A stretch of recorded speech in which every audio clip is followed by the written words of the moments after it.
Chapter 1. The Spoiled Princess. Tiffany's life was a bubble of extravagance.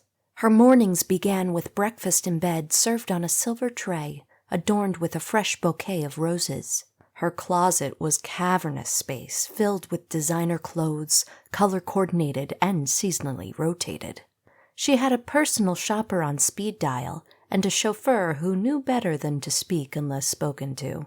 Despite her privileged life, Tiffany was insufferably discontent. She had an uncanny ability to find fault with even the most luxurious comforts. If her latte wasn't the perfect temperature, it was thrown away. If her manicure was slightly off, she demanded a redo. Her sense of entitlement knew no bounds, and her parents were at a loss.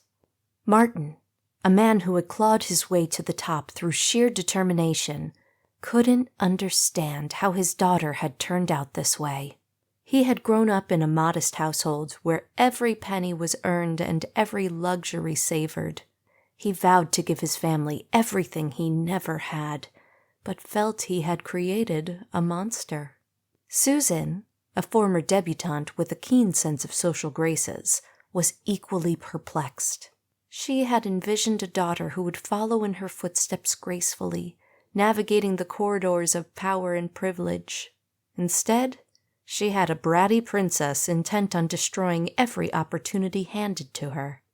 Their latest attempt at reforming Tiffany involved enrolling her in Lady Catherine's School for Young Ladies, a prestigious institution known for its rigorous etiquette training.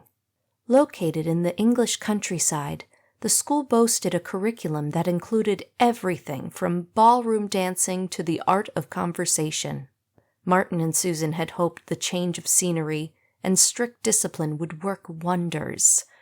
It didn't. Instead, Tiffany managed to get herself expelled within a month. The final straw had been a prank involving a chocolate fountain and the headmistress's prized Pomeranian. Tiffany found it hilarious. The school did not. Back home, Tiffany seemed more defiant than ever. She strutted around the house like a queen, issuing demands and ignoring any attempts at discipline. Martin and Susan felt like prisoners in their own home, tiptoeing around their daughter's volatile moods. One particularly trying day, Tiffany demanded a new car because the color of her current one clashed with her latest outfit.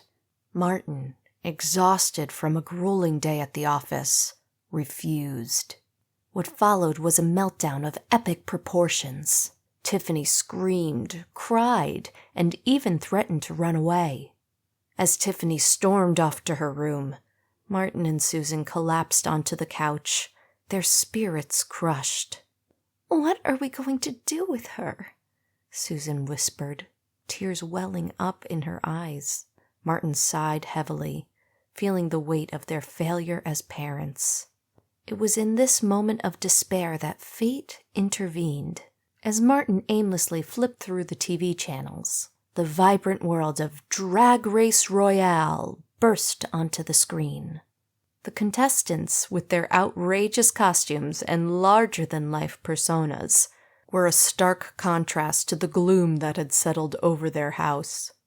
Martin paused, captivated by the sheer energy and confidence radiating from the screen. Susan, intrigued, sat up and began watching as well. The queens were mesmerizing, each performance more dazzling than the last.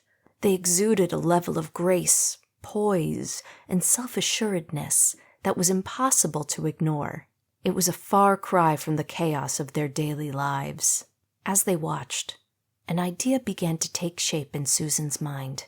It was wild, unconventional, and probably insane, but it was also the first glimmer of hope she had felt in a long time.